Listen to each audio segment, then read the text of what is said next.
আমরা যারা মধ্যবিত্তরা আছি, আসলে আমাদের কিছু থাক আর না থাক, আমাদের আত্মসম্মান বোধটা কিন্তু আছে সেই লেভেলের, ঠিক আছে?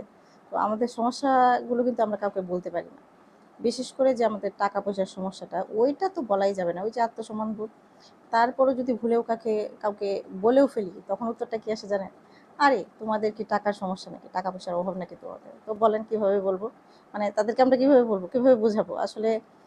যারা নিম্ন পদে আছে, নিম্ন পর্যায়ে আছে, তারা কিন্তু তাদের যে কোনো সমস্যা হোক, তারা বিভিন্ন মনে করেন যে কমিশনার, মেম্বার, চেয়ারম্যান, তাদের কাছে যাচ্ছে, তাদের সমস্যাগুলো কিন্তু সমাধান করতে পারতেছে, যে আমার এই সমস্যা, ওই সমস্যা বিভিন্নভাবে সমাধান হচ্ছে।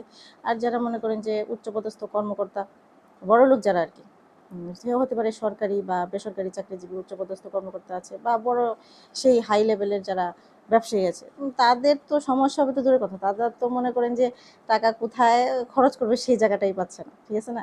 তো মাঝখানে পড়ে রইলাম আমরা, ওই যে মধ্যবিত্ত, মানে আমরা আর কি অবাগা মধ্যবিত্তরা।